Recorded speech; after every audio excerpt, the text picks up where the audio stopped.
scholar. The two trains and a bus. Our nation is in debt to the people of Boston and the people of Massachusetts. After a vicious attack on their city, Bostonians responded with resolve and determination. They did their part as citizens and partners in this investigation. Boston police and state police and local police across the Commonwealth of Massachusetts responded with professionalism and bravery over 5 long days. And tonight, because of their determined efforts, we've closed an important chapter in this tragedy. I've been briefed earlier this evening by FBI Director Mueller. After the attacks on Monday, I directed the full resources of the federal government to be made available to help state and local authorities in the investigation and to increase security as needed. Over the past week, close coordination among federal, state, and local officials, sharing information, moving swiftly to track down leads, has been critical to this effort. They all worked as they should, as a team, and we are extremely grateful for that. We owe a tremendous debt of gratitude to all our outstanding law enforcement professionals. These men and women get up every day, they put on that uniform, they risk their lives to keep us safe, and as this week showed, they don't always know what to expect. So our thoughts are with those who were wounded in pursuit of the suspects, and we pray for their full recovery. We also send our prayers to the Collier family, who grieved the loss of their son and brother Sean. He was born to be a police officer, said his chief at MIT. He was just 26 years old. And as his family has said, he died bravely in the line of duty, doing what he committed his life to doing, serving and protecting others. So we're grateful to him. Obviously, tonight there are still many unanswered questions. Among them, why did young men who grew up and studied here as part of our communities and our country resort to such violence?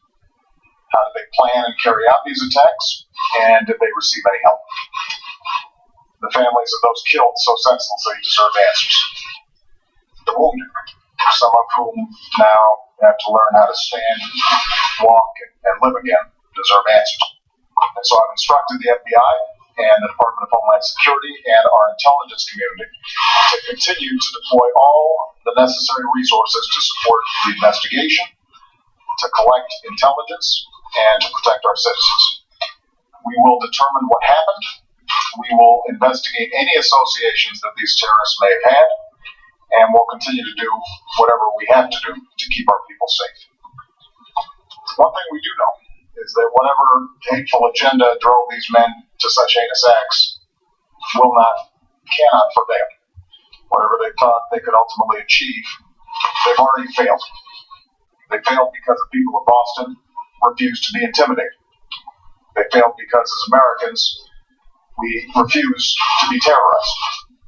They failed because we will not waver from the character and the compassion and the values that define us as a country, nor will we break the bonds that hold us together as Americans.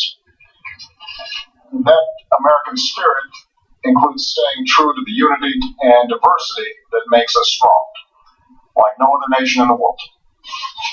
In this age of instant reporting, tweets, and blogs, there's a temptation to latch on to any bit of information, sometimes to jump to conclusions. But when a tragedy like this happens, with public safety at risk and the stakes so high, it's important that we do this right. That's why we have investigations. That's why we relentlessly gather the facts. That's why we have courts. That's why we take care not to rush to judgment. Not about the motivations of these individuals, certainly not about entire groups of people. After all, one of the things that makes America the greatest nation on earth, but also one of the things that makes Boston such a great city, is that we welcome people from all around the world. People of every faith, every ethnicity, from every corner of the globe. So as we continue to learn more about why and how this tragedy happened. Let's make sure that we sustain that spirit. Tonight we think of all the wounded still struggling to recover. Certainly we think of Crystal Campbell. We think of Ling Zhu Lu. And we think of little Mark Richard. Their lives reflected all the diversity and beauty of our country. And they were sharing a great American experience together. Finally, let me say that even as so much attention has been focused on the tragic events in Boston, understandably, we've also seen a tight-knit community in Texas devastated by a terrible explosion. And I want them to know that they are not forgotten. Our thoughts, our prayers are with the people of West Texas, where so many good people lost their lives. Some lost their homes. Many are injured. Many are still missing. I talked to Governor Perry and Mayor Muska, and I pledged that the people of West will have the resources that they need to recover and rebuild. And I want everybody in Texas to know that we will follow through with those commitments. All in all, it's been a tough week, but we've seen the character of our country once more. And as president, I'm confident that we have the courage and the resilience and the spirit to overcome these challenges and to go forward as one nation under God, indivisible, with liberty and justice for all. Thank you very much, everybody.